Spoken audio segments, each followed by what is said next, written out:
बिस्मिल्लाहिर्रहमानिर्रहीम। अस्सलाम वालेकुम। क्या हाल हैं, कैसे मिजाज हैं?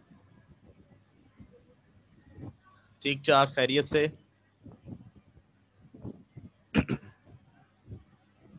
चले माशाल्लाह, गुड।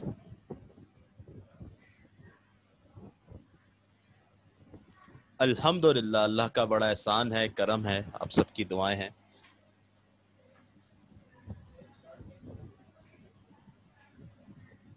जी जनाब, वालेकुम अस्सलाम। जैद अहमद सिद्दीकी, कैसे हैं आप?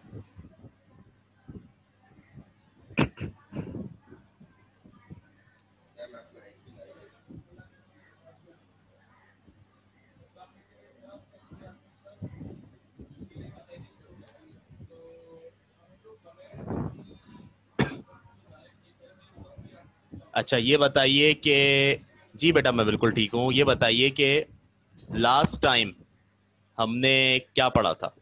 लास्ट टाइम जहां तक मुझे याद है, हमारा चैप्टर नंबर 3 कंप्लीट हो गया था। हमने उसके न्यूमेरिकल्स भी कर लिए थे बड़े डिटेल के अंदर।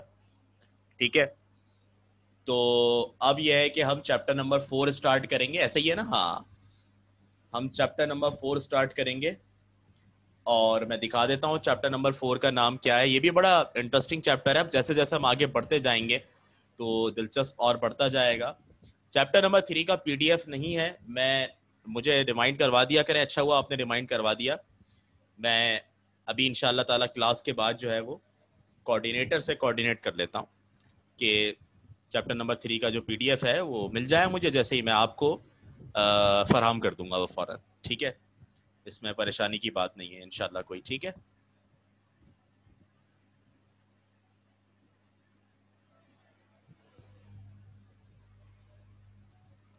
न्यूमेरिकल्स क्लास में कीजिएगा कॉपी। पहले थ्योरी है, थ्योरी के बाद डेरिवेशन और उसके बाद फिर न्यूमेरिकल्स। ठीक है, जिस तरतीब से पढ़ाया गया है उसी तरतीब से कॉपी करना है आपने, उस तरतीब को चेंज नहीं करना। ठीक है, युमना इरफान कह रही हैं कि हमें चैप्टर नंबर 3 का पीडीएफ जो है वो मिल चुका है।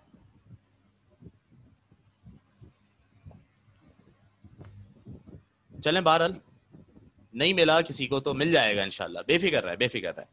आइए बेटा, बिस्मिल्लाह करते हैं और स्टार्ट करते हैं हम chapter number 3, kinematics of linear motion. बेटा, चैप्टर नंबर 3 के जो नोट्स आपको मिले हैं ना, वो स्केलर वेक्टर के नोट्स हैं। उसमें काइनेमेटिक्स ऑफ लीनियर मोशन नहीं लिखा हुआ। तो काइनेमेटिक्स ऑफ लीनियर मोशन के जो है वो नोट्स की आपको जरूरत होगी। नहीं मिले तो मिल जाएंगे, उसकी फिक्र मत कीजिएगा बेटा। ये हमारा चैप्टर है काइनेमेटिक्स ऑफ लीनियर मोशन। तो बच्चों, लीनियर मोशन क्या होता है?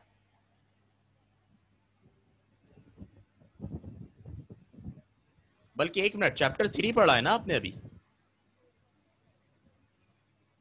चैप्टर 3 आपने पढ़ लिया है? हाँ, मैं यही कह रहा हूँ कि चैप्टर 3 तो पढ़ चुके, 4 स्टार्ट करना है ना। ये हमारी पुरानी बात है। हाँ ठीक है, ठीक है, ठीक है। वो एक्चुअली मैं रिमूव करना भूल गया था उसको। ये है हमारा चैप्टर भाई। मैं अभी दोबारा चैप्टर 3 पढ़ा देता। Chapter number 4, motion and force. हाँ, chapter number 4, motion and force. सही है। अब वो भाई इतनी सारी क्लासेस है ना, तो जब भी मैं एक दफा आके जो है वो रिमाइंडर लेता हूँ कि बेटा यही पढ़ा था, क्योंकि डिफरेंट सेक्शंस होते हैं ना वो कोचिंग में भी इधर उधर, तो वो जाहिर सी बात है याद नहीं आ रहा होता कि भाई इस जगह हमने एग्जैक्टली क्या पढ़ाया था। बहरहाल याद होता है, लेकिन बहुत सी चीज़ें जो है वो मिक्सअप हो जाती हैं, जैसे अभी हो गया। तो इस तरह कभी हुआ करें तो बता दिया करें, ठीक है? लेकिन मैं अपनी जानिब से पूरा ख्याल रखूंगा। चैप्टर नंबर 4 बेटा, मोशन एंड फोर्स, जो हम आज स्टार्ट करने जा रहे हैं। और ये चैप्टर भी मेरे दिल के बहुत करीब है। दो इंपॉर्टेंट वर्ड इसके अंदर हैं जिसका नाम है मोशन एंड फोर्स। तो बेटा इन दोनों के बारे में ही आप जानते होंगे। मोशन आपने लास्ट चैप्टर में पढ़ा है कि जब कोई बॉडी जो है वो सराउंडिंग के हिसाब से अपनी पोजीशन पोजीशन को चेंज करे तो वो स्टेट ऑफ मोशन में कहलाती है। ठीक है, ये बात तो क्लियर है, इसमें तो कोई ऐसी चीज ही नहीं है कि जो बताई जाए नहीं। फोर्स क्या है? अब सबसे पहले इसके अंदर यही सीखना है हमने। फोर्स क्या है? What is force? कैसे डिफाइन करेंगे फोर्स को? पुश और पुल, ठीक है, नोटेड। और मजीद बताइए।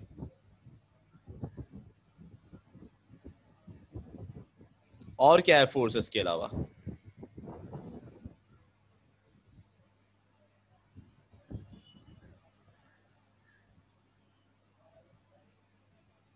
पुश और पुल के अलावा।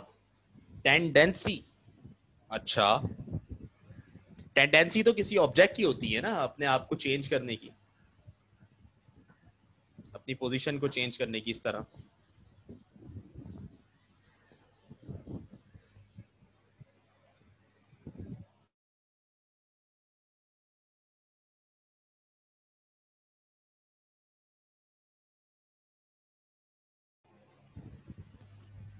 अच्छा, मूव और स्टॉप अ बॉडी, किसी चीज में अपनी सारी एनर्जी लगा देना, कॉल्ड फोर्स। सारी एनर्जी लगा देना, और अगर थोड़ी सी लगाएं तो फोर्स नहीं होगी। जाओ जाओ, मतलब मैं चाहता हूँ ये तुम बहस करो इस पर, मतलब डिबेट जब तक नहीं करोगे इस टॉपिक पे चीजें समझ में नहीं आएंगी। ऐसे ही कराता रहा हूँ स्टार्ट से, और इंशाल्लाह ताला आखिर तक रहा, और चैप्टर 19 तक आपके साथ रहा। तो चैप्टर 19 पे जब कोर्स खत्म करूंगा, जब तक मेरा अंदाज यही रहेगा कि मैं आपसे बुलवाऊंगा कि बोलो भाई क्या समझते हो आप। वालेकुम अस्सलाम सना, कैसे मिजाज हैं? The energy provided by an object. अच्छा, जैद कह रहे हैं बाय एन ऑब्जेक्ट, ऑब्जेक्ट अगर कोई एनर्जी प्रोवाइड करे। चलो ठीक है। और बेटा सना, मैंने सवाल किया है फोर्स का कि फोर्स क्या है, उसके बारे में सब अपनी राय दे रहे हैं। अब आप भी दे दें अपनी राय।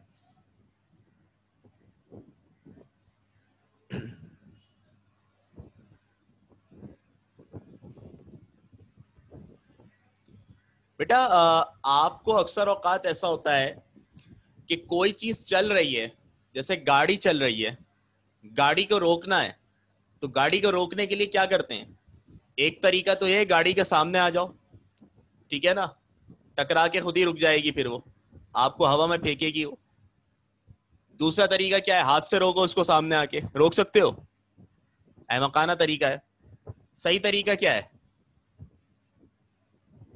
ब्रेक लगा दो भाई, सीधा सीधा ब्रेक है। तो ब्रेक जब हम लगा रहे हैं, मतलब हम अपनी एनर्जी लगा रहे हैं। पैर से अगर ब्रेक लगा रहे हैं तो अपनी एनर्जी को ट्रांसफर कर रहे हैं ना बेटा, हैं? या कुछ वक्त के लिए उसको एनर्जी दे रहे हैं। जो आप लोग अभी बात कर रहे थे कि किसी चीज को एनर्जी अपनी देना, ये कहलाता है फोर्स, ठीक है। अब बेटा हुआ क्या, जब आपने फोर्स अप्लाई की ब्रेक पर, तो आपकी गाड़ी रुक गई, यानी आपकी गाड़ी पहले मोशन में थी और अब किस में आ गई? वो रेस्ट में आ गई। पहले मोशन में थी, अब रेस्ट में आ गई। अब इसका जो है ना वो बिल्कुल रिवर्स प्रोसेस देखिए, कि आपकी गाड़ी रुकी हुई थी, आपको गाड़ी चलानी है, आपको गाड़ी रेस्ट से मोशन में लानी है, तो क्या फिर फोर्स लगानी पड़ेगी? फिर फोर्स कैसे लगाएंगे? ब्रेक पर लगाएंगे? नहीं, कहां लगाएंगे? एक्सीलरेटर पे, ठीक है, गाड़ी चलना शुरू करेगी। तो बेटा इसका मतलब यह हुआ कि अगर आपको गाड़ी को मोशन से रेस्ट में लाना हो या रेस्ट से मोशन में लाना हो, दोनों सूरतों में आपको फोर्स लगानी पड़ रही है। पहली चीज हो गई। बेटा दूसरी चीज, मिसाल के तौर पर कोई बॉल है, वो बॉल रेस्ट में थी, आप चाहते हैं ये बॉल मूव करते हुए आगे जाए, तो आप क्या करेंगे? एक फोर्स से उसे थ्रो करेंगे या पुश करेंगे, तो वो बॉल रेस्ट से मोशन में आ जाएगी। अब आप चाह रहे हैं कि बॉल चलती जा रही है आगे, मैं इसको रोक दूं, मोशन से रेस्ट में ले आऊं, तो आप हाथ ला के रोकेंगे, फोर्स लगाएंगे। तो बेटा इसलिए हम फोर्स को ऐसे डिफाइन करते हैं कि फोर्स बेटा एक एजेंट है। एजेंट क्या होता है? एजेंट का वर्ड तो सुना होगा ना। एजेंट वो होता है जिसे किसी खास काम के लिए रखा जाए, ठीक है। जैसे मिसाल के तौर पर वो अक्सर आपने सुना होगा कि जैसे आजकल एक ड्रामा बहुत मशहूर हुआ हुआ है उर्तुगरुल गाजी, तो उसके अंदर जो है उन्होंने जासूस छोड़े हुए अपने अपने, पता है ना आपको, मेजोरिटी को पता होगा।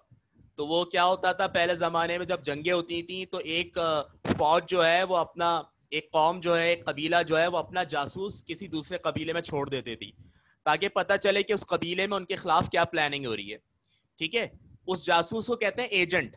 मतलब उस बंदे को अपनी जिंदगी से कोई लेना देना नहीं है, वो अपनी जिंदगी पे दाव लगा के जा रहा है वहां पे, ठीक है। उसे नहीं पता मैं जिंदा वापस आऊंगा या नहीं आऊंगा, मर के आऊंगा, अपनी जिंदगी गवा दूंगा, बट क्या है, उसको एक खास काम सौंपा गया है। तो किसी खास काम को करवाने के लिए अगर किसी को अपॉइंट किया जाए तो वो एजेंट होता है।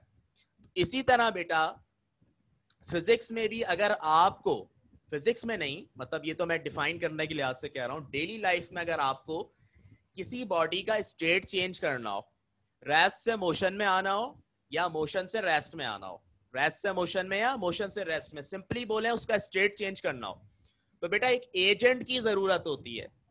और वो एजेंट जो किसी भी बॉडी के स्टेट को चेंज कर दे वो फोर्स कहलाता है, याद रखिएगा, ठीक है।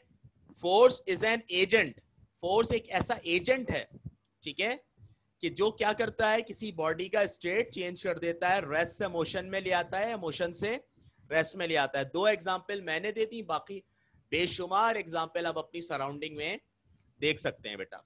बताओ बात समझ में आई? इससे आसान अल्फाज मेरे पास नहीं थे। आई होप कि आपको ये बात समझ में आ गई होगी।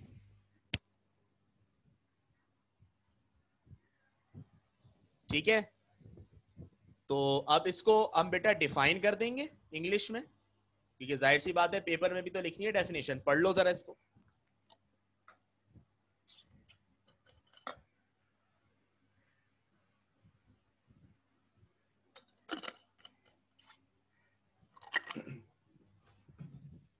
जैद ने एक वर्ड बोला था, टेंडेंसी।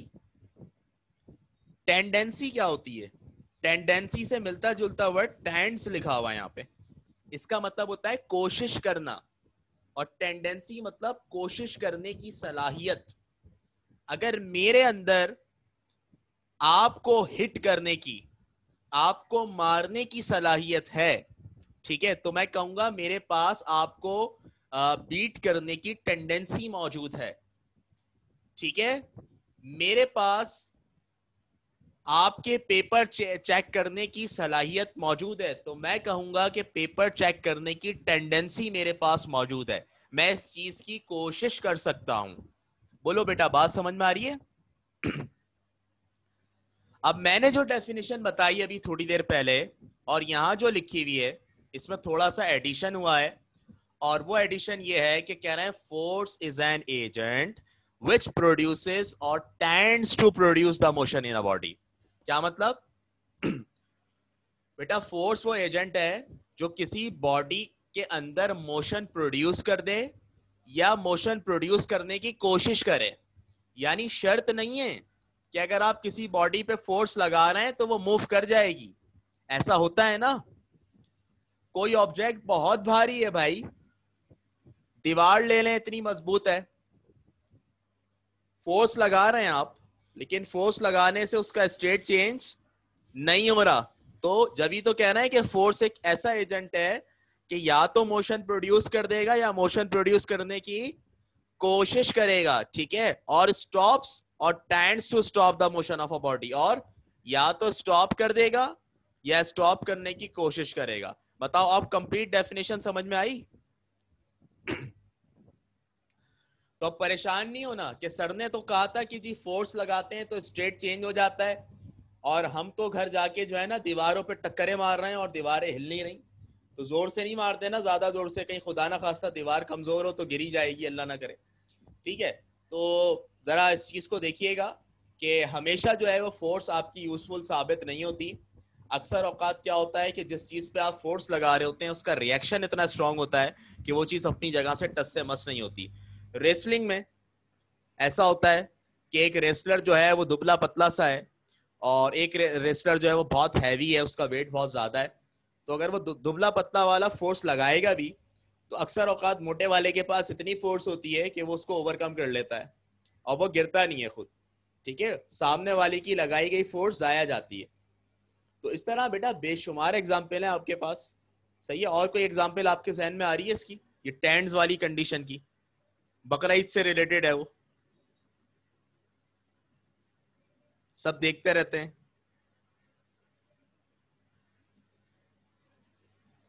ईद उल अजहा से रिलेटेड एग्जाम्पल है।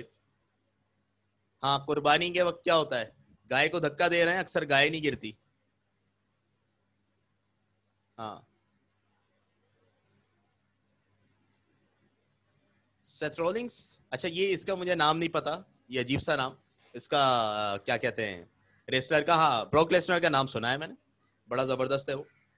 दूसरे वाले को मैंने नहीं देखा हुआ, मैं इतनी देखता नहीं हूँ, ऐसी एग्जांपल दे दी थी, कभी कभी नजर से गुजर जाती है।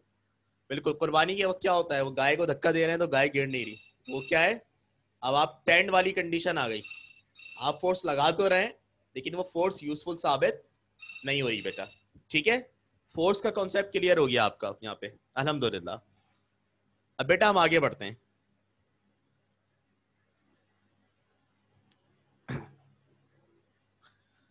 बेटा मोशन के बारे में आप पढ़ चुके हैं लास्ट चैप्टर में कि मोशन क्या होता है, और अभी आपने पढ़ा कि फोर्स की मदद से भी मोशन प्रोड्यूस हो सकता है।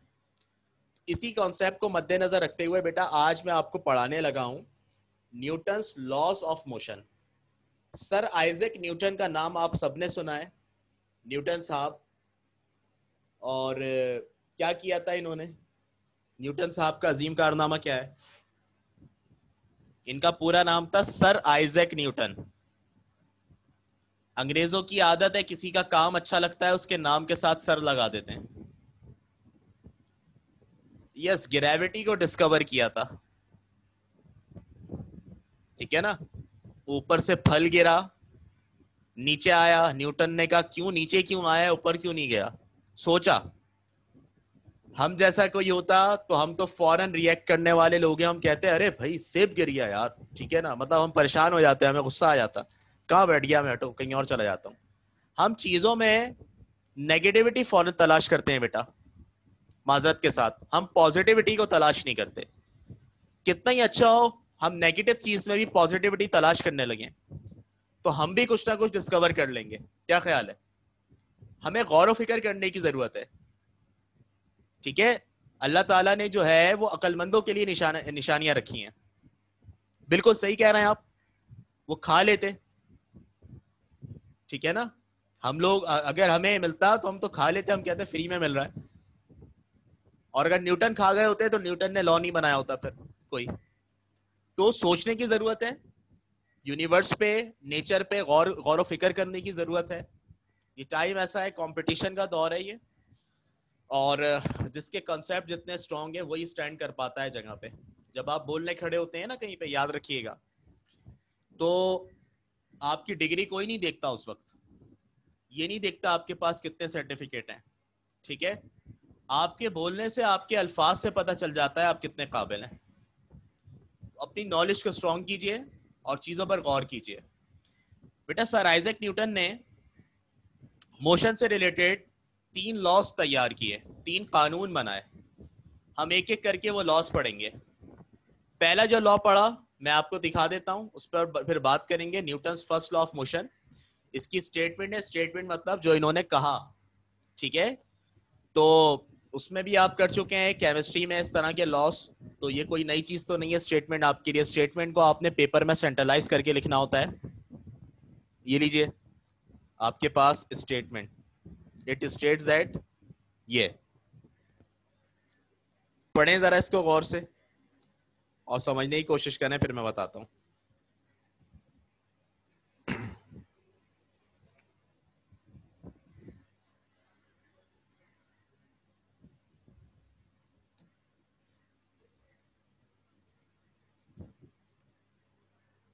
क्या कह रहे हैं इसमें,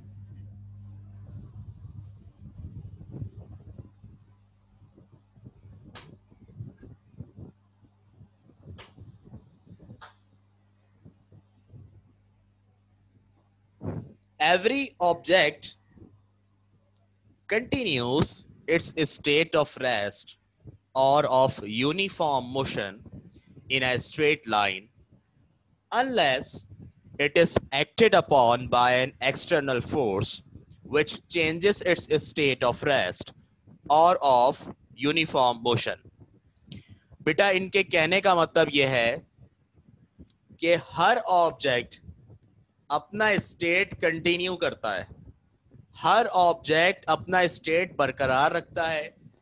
वो अगर रेस्ट में हो तो रेस्ट में ही रहेगा, वो अगर यूनिफॉर्म मोशन में हो, यूनिफॉर्म मोशन मतलब बॉडी मूव तो कर रही है लेकिन कांस्टेंट स्पीड के साथ, एक ही स्पीड के साथ, उसकी स्पीड चेंज नहीं हो रही, तो इसको यूनिफॉर्म मोशन कहते हैं। तो कोई ऑब्जेक्ट अगर रेस्ट में हो तो वो रेस्ट में ही रहेगा, कोई ऑब्जेक्ट अगर मोशन में हो तो वो मोशन में ही रहेगा, जब तक उस पर कोई एक्सटर्नल फोर्स अप्लाई नहीं होती। पढ़ा ना भी फोर्स के बारे में, ठीक है। अगर फोर्स अप्लाई नहीं होती तो रेस्ट वाला रेस्ट में ही रहेगा, मोशन वाला मोशन में ही रहेगा। बेटा अगर फोर्स अप्लाई होती है तो फोर्स ही किसी बॉडी का स्टेट चेंज कर सकती है, ये हम पढ़ चुके हैं ना। तो इस स्टेटमेंट को समझने की कोशिश करो। न्यूटन ने हमें सिर्फ ये बताया इसके अंदर कि अगर आपको किसी ऑब्जेक्ट का स्टेट चेंज करवाना है तो किसी ऑब्जेक्ट का स्टेट चेंज करवाने के लिए जरूरी है कि आप उस पर कोई एक्सटर्नल फोर्स अप्लाई करें। हर बॉडी की अपनी फोर्स होती है, हर ऑब्जेक्ट की अपनी फोर्स होती है जो वो अर्थ पे अप्लाई कर रहा होता है, ठीक है। तो इसलिए उन्होंने एक्सटर्नल फोर्स का वर्ड इस्तेमाल किया है कि बाहर से कोई एक्सटर्नल फोर्स अप्लाई की जाए, उससे क्या होगा कि उस बॉडी का स्टेट जो है वो चेंज हो जाएगा, रेस्ट से मोशन में या मोशन से रेस्ट में, ठीक है। तो टोटल स्टेटमेंट यही है, जब तक हम एक्सटर्नल फोर्स नहीं लगाएंगे हमारे पास जो स्टेट ऑफ रेस्ट है या स्टेट ऑफ मोशन है वो बरकरार रहेगा। बताएं, बात समझ में आई? बात समझ में आई?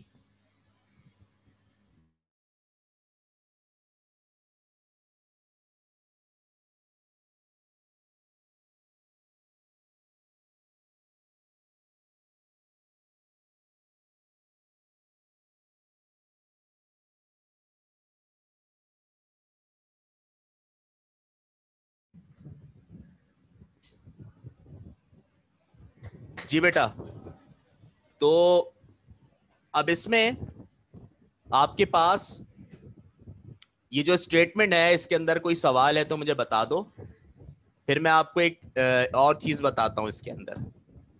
वैसे तो बड़ी सिंपल सी बात है।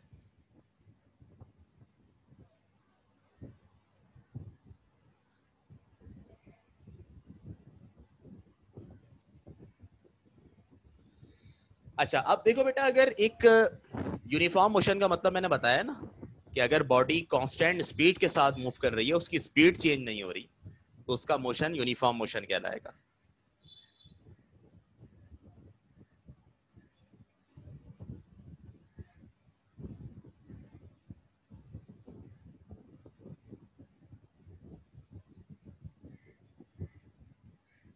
अच्छा, और कुछ?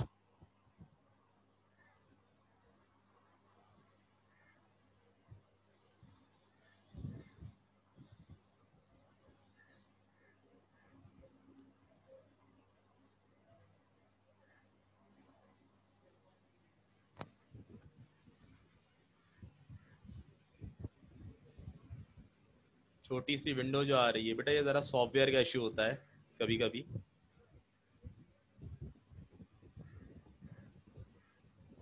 देखें आप, हटी।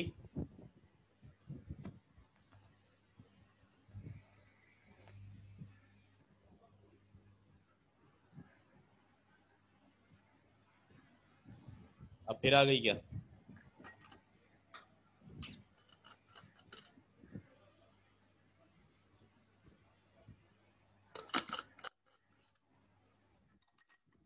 मैं बता देता हूँ इसके नीचे क्या लिखा हुआ है। Changes it's state of rest और ऑफ यूनिफॉर्म मोशन, ये लिखा हुआ है, ठीक है। अगर आप स्क्रीनशॉट वगैरह ले लिए तो आप ले लें।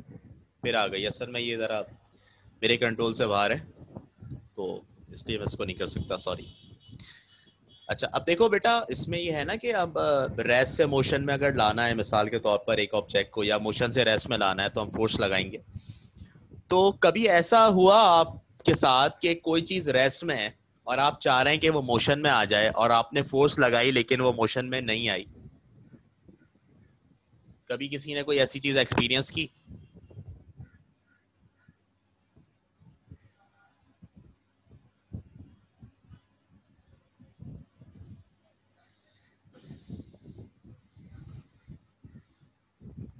फोर्स अप्लाई की हो और फोर्स अप्लाई करने का फायदा ना हुआ हो? बेटा, फोर्स अप्लाई जब करते हैं ना किसी ऑब्जेक्ट पे, तो हमें उसकी तरफ से भी एक रिएक्शन मिलता है। आप कोई बड़ा सा वो उठाएं, अपना क्या कहते हैं, कोई शॉपर जिसके अंदर बहुत सारा सामान हो, ठीक है, बहुत सारा सामान हो, और जब आप उसको उठाएंगे तो क्या होगा, ऐसा लगेगा आपका हाथ नीचे जा रहा है, आप ऊपर उठा रहे हैं वो नीचे जा रहा है, वो अपोज करता है, उसको अपोज करता है। कार को पुश करने की कोशिश की, हाँ मुश्किल है, छोटी होगी तो हो जाएगी, मेहरान वगैरह, ठीक है, वो भी दो लोग मिलके करेंगे तो एक का करना मुश्किल होगा, और अगर पत्ता दुबला सा इंसान है तो फिर तो वो कहेगा छोड़ो यार नहीं कर रहा मैं। सही है। कैफ कह रहे हैं दीवार पे अप्लाई किया था, नहीं बढ़ी आगे, नहीं बढ़ी आगे। क्यों? जब आप अप्लाई कर रहे होंगे तो बेटा आपको एक रिएक्शन फील हो रहा होगा कि भाई दीवार की ताकत ज्यादा है, जब तो नहीं बढ़ी वो आगे, ठीक है ना। तो बेटा ऐसा हम एक्सपीरियंस करते हैं अपनी लाइफ के अंदर कि जब हम एक चीज पर फोर्स लगा रहे होते हैं तो ऐसा लगता है कि वो चीज करना नहीं चाह रही है काम, हम चाह रहे होते हैं अक्सर चलती हुई चीज को रोकना, तो वो रुकना नहीं चाह रही होती, हम चाह रहे होते हैं रुकी हुई चीज को चलाना, तो वो चलना नहीं चाह रही होती। अजीब मामला है, वो अपोज कर रही होती है, मुखालिफत कर रही होती है हमारी, ठीक है। अब ये जो मुखालिफत है इसका भी एक नाम है, यानी हर ऑब्जेक्ट के अंदर बेटा एक सलाहियत होती है, हर ऑब्जेक्ट के अंदर एक सलाहियत होती है किसी भी एक्शन को अपोज करने की। यानी मिसाल के तौर पर अगर मैं किसी ऑब्जेक्ट पर फोर्स लगाता हूं ना, उसका स्टेट चेंज करने के लिए, तो वो ऑब्जेक्ट, उस ऑब्जेक्ट के अंदर ये प्रॉपर्टी है, उस ऑब्जेक्ट की प्रॉपर्टी है, उस ऑब्जेक्ट के अंदर ये सलाहियत है कि वो उस फोर्स को अपोज करेगा। यानी मैं चाहूंगा स्टेट को चेंज करना, मोशन से रेस्ट में या रेस्ट से मोशन में, बट वो अपोज करेगा कि मुझे चेंज नहीं करना, और मुझे ऐसा फील होगा कि उसकी जानिब से एक अपोजिंग फोर्स जो है वो अप्लाई हो रही है, एक अपोजिंग फोर्स अप्लाई हो रही है। बेटा उस अपोजिंग फोर्स का नाम, फोर्स तो नहीं बल्कि एक प्रॉपर्टी है जिसका नाम इनर्शिया है। पहले आप इसको पढ़ लें। The property of matter by virtue which an object resists a change in state of rest or motion is called inertia। क्या मतलब हुआ? मैटर की एक प्रॉपर्टी है इनर्शिया। क्या है? Inertia is the property of matter. किसी भी मैटर की वो प्रॉपर्टी है कि जिस प्रॉपर्टी की बुनियाद पर कोई भी ऑब्जेक्ट अपना स्टेट चेंज करने में मुजाहिमत करता है। अपना, जैसे वो नहीं डकैती हो रही होती है तो लोग मुजाहिमत करते हैं, नहीं भाई मैं तो नहीं दूंगा, ठीक है। तो इसी तरह से आप किसी का स्टेट चेंज कर रहे हैं तो वो भी मुजाहिमत कर रहे हैं, नहीं भाई मैं तो नहीं करूंगा, ठीक है। तो ये जो मुजाहिमत है उसकी तरफ से, ये जो रेजिस्ट है, ये जो रुकावट है अपना स्टेट को चेंज करवाने के लिए, ये जो रुकावट और ये जो मुजाहिमत है, इसका नाम क्या है? इनर्शिया है। बाय विर्च्यू ऑफ विच का मतलब इसकी वजह से, विर्च्यू वजह के लिए आता है, ठीक है। बात समझ में आई कि इनर्शिया क्या है? अब मैं इनर्शिया से रिलेटेड सवाल भी करूंगा, इसलिए पहले ही बता दें, समझ में आ गया?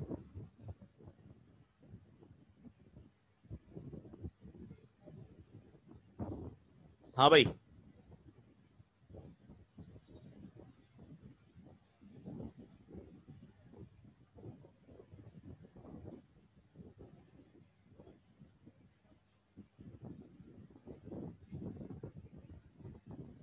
बेटा हम अगर किसी ऑब्जेक्ट का स्टेट चेंज करना चाहें, रेस्ट से मोशन में या मोशन से रेस्ट में लाना चाहें, तो क्या होगा?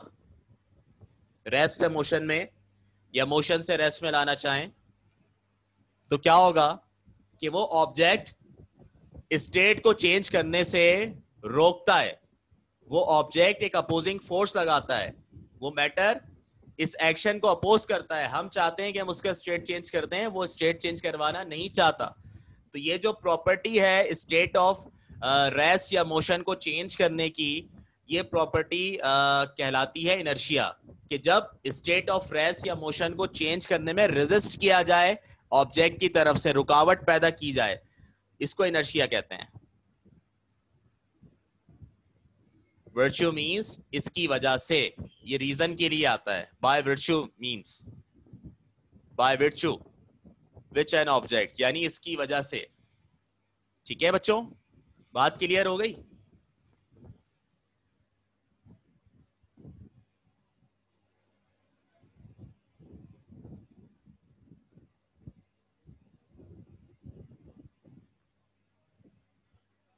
सही है। अच्छा, अब मुझे बताएं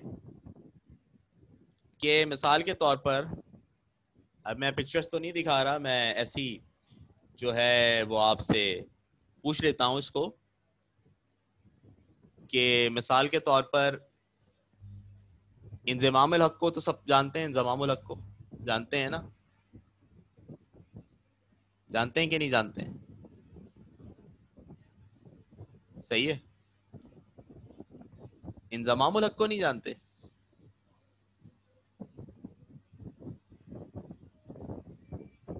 या चलें छोड़े, ये जरा पर्सनल एग्जाम्पल हो जाएगी, अच्छा नहीं है किसी का नाम लेना।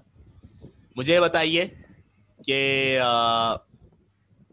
आपके घर में कबर्ड तो होगी, सबके घर में होती है, ठीक है? एक कबर्ड कंसीडर कर लें आप, और एक आप जो क्रिकेट वाला बैट होता है ना, बल्ला होता है, उसको कंसीडर कर लें। एक आपके पास कबर्ड है और एक आपके पास बैट है, ठीक है? मुझे बताएं किसका इनर्शिया ज्यादा होगा?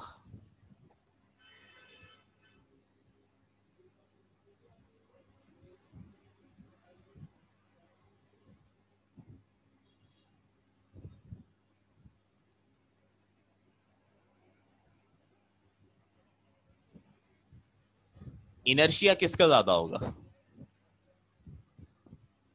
ऑब्वियसली कबर्ड का ज्यादा होगा, क्योंकि कबर्ड का जो मास है वो ज्यादा है, कबर्ड का मास ज्यादा है, इतनी बड़ी है वो।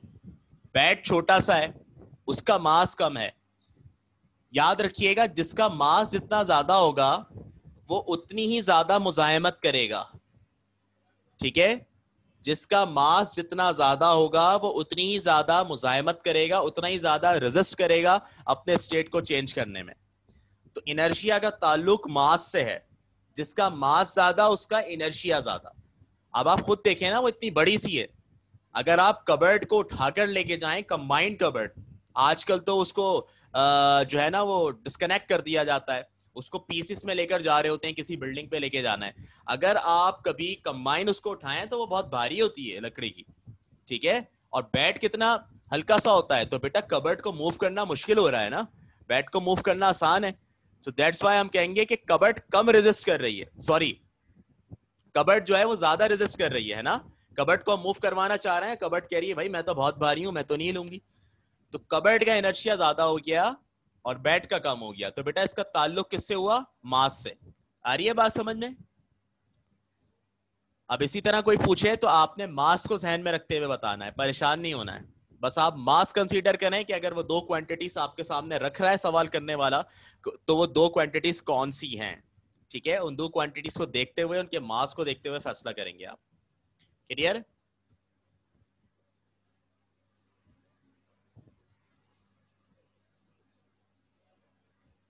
अच्छा, अगली बात क्या लिखा हुआ है? ये बड़ी इंपॉर्टेंट बात है। Newton's first law of motion is called the law of inertia. Newton first law of motion जो हमने पढ़ी, इसको लॉ ऑफ इनर्शिया भी कहते हैं। क्यों कहते हैं लॉ ऑफ इनर्शिया?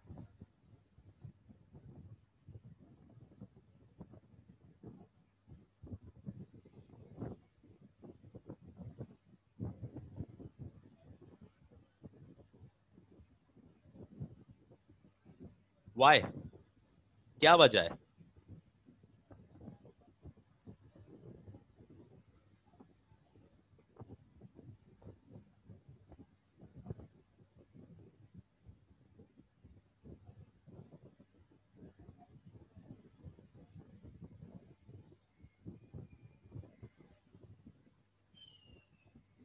जी बेटा, लॉ ऑफ इनर्शिया क्यों कहते हैं इसको?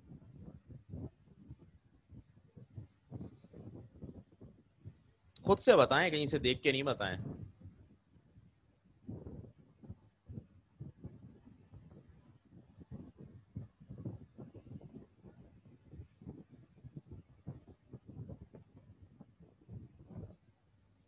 क्योंकि इसमें स्टेट चेंज करने का जिक्र है। यही है ना statement Newton first law of motion की, क्या है? कि कोई बॉडी उस वक्त तक रेस्ट में रहेगी या मोशन में रहेगी जब तक उस पर एक्सटर्नल फोर्स ना अप्लाई की जाए। तो स्टेट चेंज करने की बात हो रही है ना, जब स्टेट चेंज करने की बात होगी तो डेफिनेटली इनर्शिया की बात तो आएगी उसके अंदर। हर बॉडी का इनर्शिया होगा कि वो अपोज करेगी अपना स्टेट चेंज करने को। दैट्स वाई, क्योंकि इसमें इनर्शिया का जिक्र आएगा तो इस लॉ को लॉ ऑफ इनर्शिया कहते हैं। ठीक है,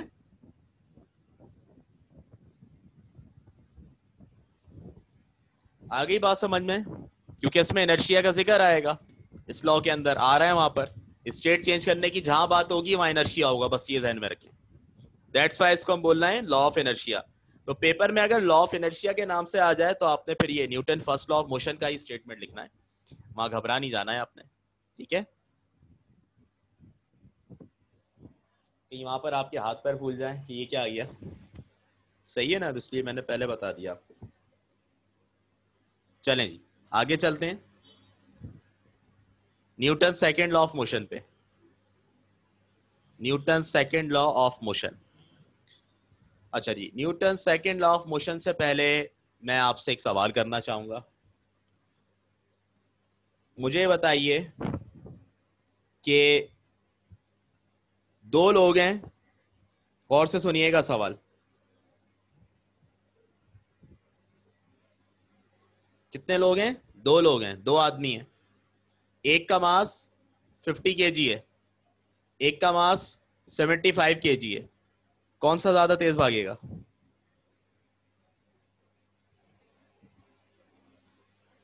एक का 50 केजी, एक का 75 केजी। कौन सा ज्यादा तेज भागेगा?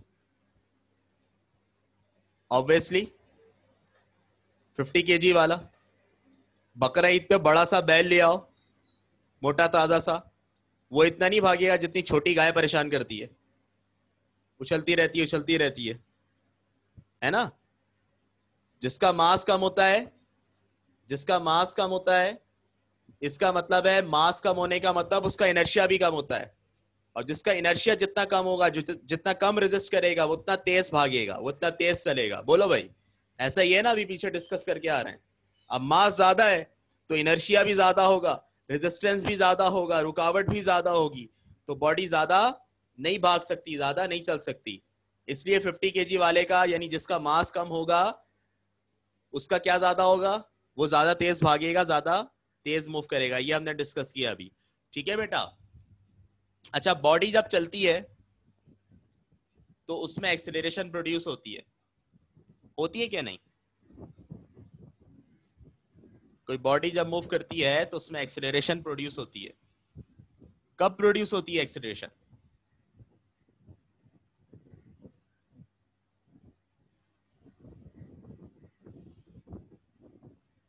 जी बेटा, एक्सेलरेशन कब प्रोड्यूस होती है? जरा साहब आपको चेक करते हैं, आज पढ़ाया है आपको।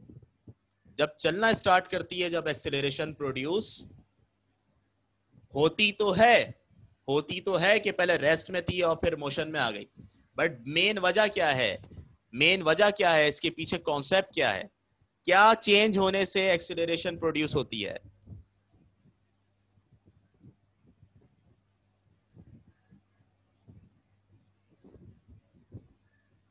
बेटा बिल्कुल ठीक है, फोर्स से।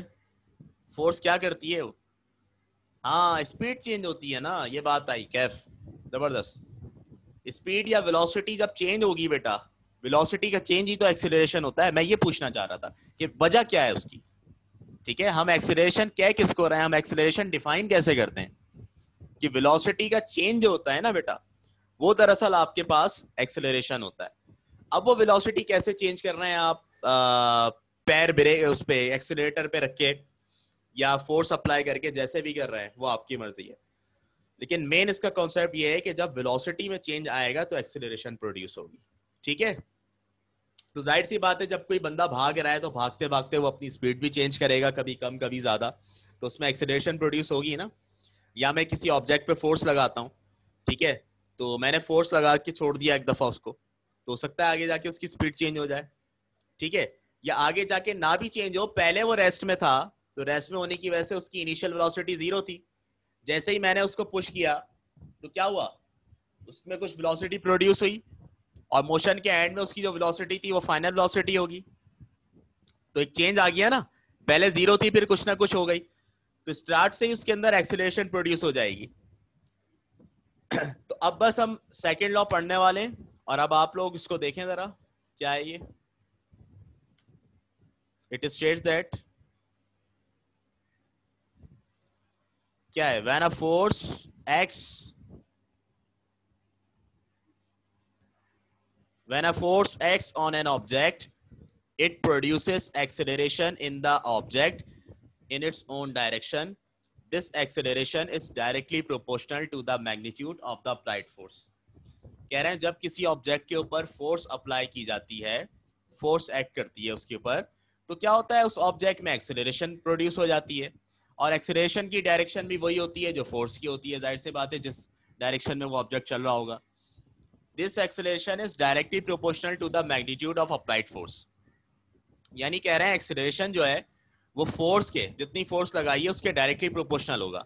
एक्सेलरेशन फोर्स के डायरेक्टली प्रोपोर्शनल, एक्सेलरेशन फोर्स के डायरेक्टली प्रोपोर्शनल।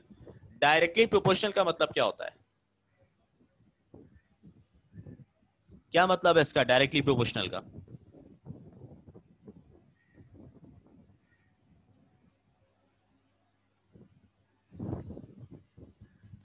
जी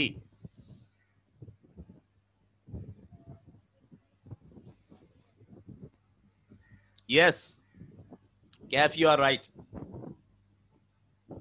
बेटा डायरेक्टली प्रोपोर्शनल का मतलब, अगर एक चीज बढ़ रही है तो उसके साथ दूसरी चीज भी बढ़ेगी, ठीक है। एक चीज बढ़ाने से अगर दूसरी चीज भी बढ़ जाए तो वो डायरेक्टली प्रोपोर्शनल होता है, और अगर एक चीज के बढ़ाने से दूसरी चीज कम हो, या एक चीज के कम करने से दूसरी चीज बढ़े, यानी अपोजिट अमल हो रहा है, दोनों में अपोजिट प्रोसेस हो रहा है, तो वो इनवर्सली प्रोपोर्शनल होता है। अब यहां अगर ये कह रहे हैं कि acceleration is directly proportional to the force, तो इसका मतलब ये है कि फोर्स बढ़ेगी तो एक्सेलरेशन भी बढ़ेगी, और फोर्स कम होगी तो एक्सेलरेशन भी कम होगी। फोर्स बढ़ने से एक्सेलरेशन बढ़ेगी, और फोर्स कम होने से एक्सेलरेशन कम होगी। बात समझ में आ गई? Yes Sana, you are right. तो बेटा इनका न्यूटन सेकेंड लॉ जो है, न्यूटन सेकेंड लॉ का मतलब ये है, इसकी स्टेटमेंट ये है कि जब हम किसी ऑब्जेक्ट पर फोर्स अप्लाई करते हैं तो उस ऑब्जेक्ट में जो है वो एक्सेलरेशन प्रोड्यूस हो जाती है, और उस एक्सेलरेशन के बारे में उन्होंने एक बात बताई कि वो जो एक्सेलरेशन है बेटा वो फोर्स के डायरेक्टली प्रोपोर्शनल होती है, फोर्स के डायरेक्टली प्रोपोर्शनल होती है। और एक चीज और है जो मैंने यहाँ लिखी नहीं है, मैं लिख दूंगा फिर नेक्स्ट लेक्चर में आपको दिखाऊंगा, कि एक्सेलरेशन फोर्स के तो डायरेक्टली प्रोपोर्शनल होती है, मास के इनवर्सली प्रोपोर्शनल होती है, ठीक है। दोनों चीजें याद रखना, अभी मैं बता देता हूं। और बेटा मैग्नीट्यूड का मतलब मिकदार है, मिकदार। फॉर एग्जाम्पल एक्सेलरेशन 5 मीटर पर सेकेंड स्क्वायर है, तो हम कहेंगे 5 इसका मैग्नीट्यूड है। मिकदार जो है वो मैग्नीट्यूड कहलाती है,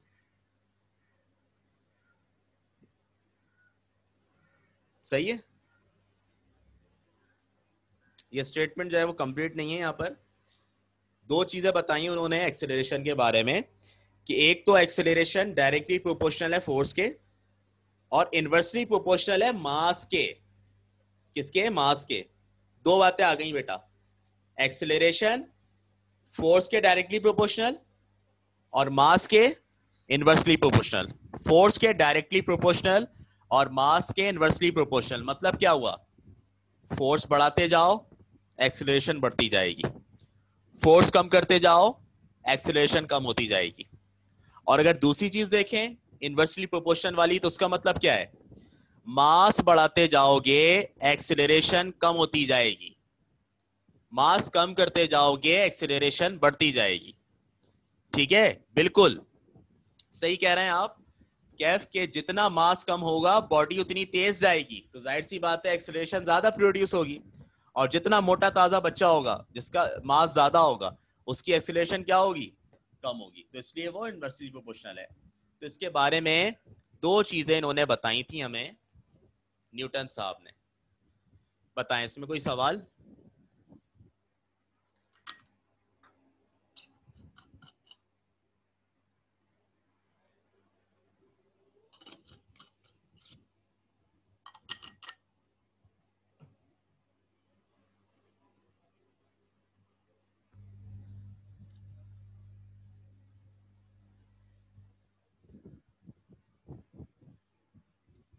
क्लियर हो गया ये कॉन्सेप्ट?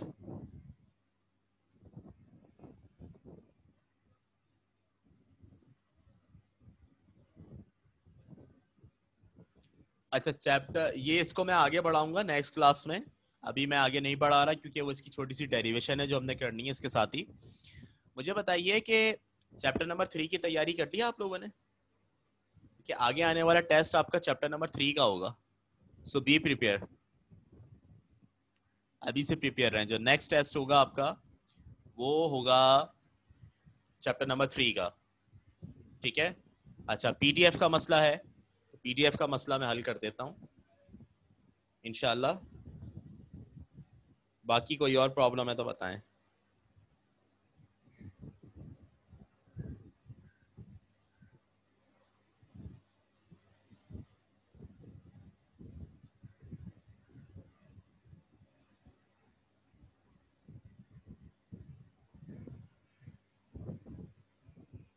हाँ मैं यही कह रहा था आपसे कि वो कुछ अलग चैप्टर हुआ हुआ है उसमें, चैप्टर 3 नहीं है।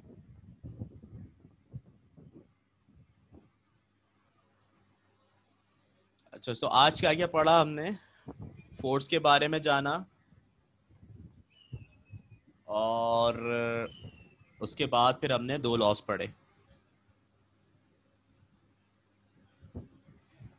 काम कंप्लीट बस कर लें, जैसे ही आपके पास पीडीएफ आता है कर लें उसको जल्द से जल्द, जब स्कूल आए तो सारा काम आपके पास हुआ हुआ हो।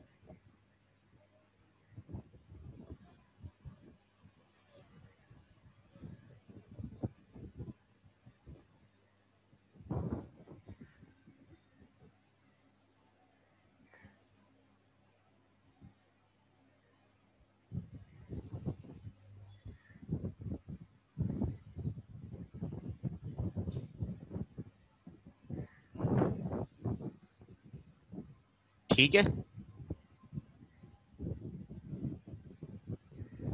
चले सही है फिर क्या पहले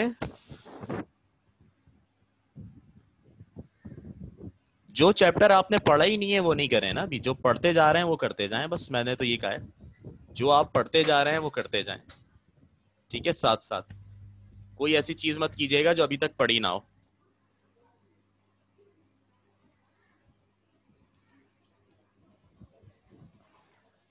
ठीक है बच्चों? अच्छा मैथ्स की क्लास है अब,